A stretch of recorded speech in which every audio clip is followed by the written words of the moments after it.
Hi, I'm going to do a quick video on how to clean up Land Rover Galv and get something looking like this to that without damaging the Galv. No need to re-galv, no need for any chemicals, just using one tool. Let's go. Right, for this job you want a grinder, 240 or battery, doesn't really matter. These are the secret. The brass covered wire wheels. This went out the packet. So they come in range in sizes and shapes. These are ones for drills. I don't have a drill on me today, so we're just going to be sticking with the grinder ones. One thing you don't want to do, you don't want to use the steel cups. These are way too aggressive. You want to use these bad boys. Right, when undertaking this job, safety is pretty much paramount with this. So as these wear, these little bits of wire actually fly off. The furthest I've had is in my leg and about 10mm deep. So you want to protect your face. I do have a mask. I wouldn't say it's 100% necessary, but you are creating fine dust. So that also acts as a protection for your face. So if any of these wires do come off, gloves, obviously. Now this is the most important, a jacket. If you catch a corner, the grinder will ping out your hands. This has happened to me loads of times. Basically, it will fly into your stomach and catch your clothes. Now, if you've got a hoodie on or a jacket, it's fine because the grinder will actually stop when it gets too tight on your clothes from, winding it up. If you're in a t-shirt or anything like that, I mean, that is going to ask for a nasty injury on your stomach. So I would say just wear a loose fitting hoodie or something, just in case that does happen, you're sorted and it's not going to hurt you. Or a welding sort of apron, that would do the trick. It also wouldn't catch on that, so that's good. Right, let's get to it. So when putting these on, I just usually do it by hand. Obviously you're gonna have to use a glove because these will tear your hand apart. That's us on.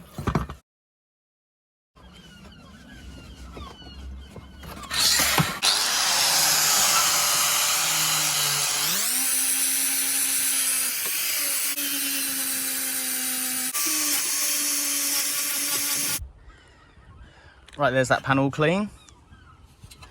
So obviously if the galv is damaged, it's not going to replace the galv and it's not going to come out like it's fresh galv, super shiny, because that's not what it is. It's already dimmed. By doing that, it does shine up a bit, but you can see where someone's cut in, that's damaged galv. There's a bit of damage there from rust, so that's going to rust. The rest of this though, that's still got galv on it. You're applying a soft sort of to medium pressure. You're sort of just, working the paint. You're not trying to dig into the panel. So you can see that took basically no time at all. And that is completely clean of all paint now. I'm just going to show you a quick, can you see that? That was even when I was wearing that, it's managed to come through my jacket. I think that's the only one I've got today. And it's not in me, so that's good. Right, to prove this method, I'm now going to sacrifice my own vehicle. This was one I did when I started restoring the car, which was probably 5 years ago now. So you can see, it's not like new galv, but I personally think that looks better than going to get new galv. I just think new galv looks so out of place on an old car. It's too shiny. Also, the silver paint is a criminal offence, I'd say, to paint galv silver. Sorry to everyone who does that, but yeah, not for me. I'm probably going to do a bit of this corner along this panel. Obviously there's a rubber strip there which the wire wheel will eat, so I don't really want to do that because I'm not taking the whole thing apart. I'm just doing this as an example. So we could do a couple of bits, go from there.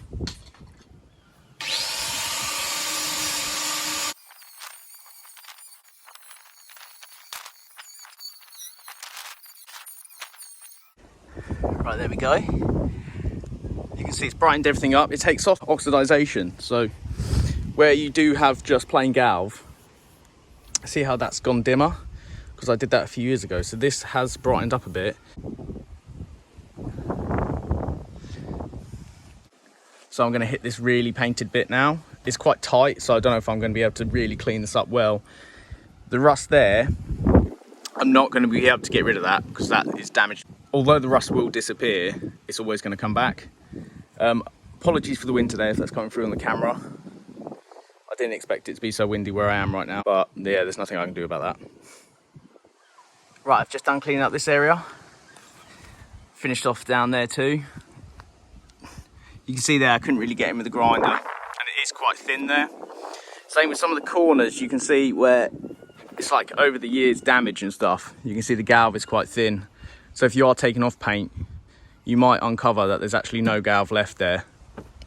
And the reason it is painted is because the galv had gone and it started rusting. So it's just one thing to bear in mind. Also, do take this with a pinch of salt. I mean, I did this one 5 years ago. There is no rust. If you have nice paint, you don't want to be doing this. You can see I just caught some of the aluminium there. It will just strip it right back. With this sort of thing, it doesn't really matter. That's where this military paint is rock hard. You see where the Y wheel has touched there, it's literally just sort of burnt it. It doesn't really take it off. So that's okay with me. I've been selling a few Land Rover parts, and as soon as you get to sort of anything that's galvanised, most common question, oh, is it covered in paint? Is it covered in paint? To me, it doesn't matter because I can just take it off so easy. You've seen how quick this process is. Another thing to remember when doing a process like this, your aluminium rivets, it will wear them down very slowly, but it will wear them down. Just skim over. You can see I've still got little bits of paint there. I can come back with either, you know, a pick or a smaller tool. To do this, you'd probably need the drill ones because you're obviously not going to get in there with that grinding disc. Yeah, so there's loads of the wire tools out there to get in all sorts of nooks and crannies. If you don't sort of know what you're looking out for, you could quite easily, if you're going gung-ho, go too far. I think, I don't know if that comes up on the camera, like that there, looks like it might be a bit too far. But this is what I found the quickest and best method to getting paint off galv. This finish is perfect for me. This is exactly what I want. Any questions you have about the process or anything, just leave down in the comments and I'll get back to you as soon as I can. Check out more videos because I'm going to be doing a lot more to the Land Rover, a lot more motorcycle stuff. Thanks for watching, and try it yourselves. Just doing a little update after a couple of weeks. As you can see, there's no damage, there's no rust coming through. We've had loads of rain, which would have shown any rust to come through. Even that area, I thought, oh, it might have gone too far.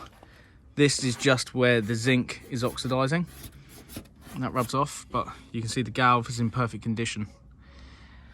If you guys like videos like this, let me know, and I'll be uploading more, so make sure to like and subscribe and all that jazz. Cool, thanks for watching.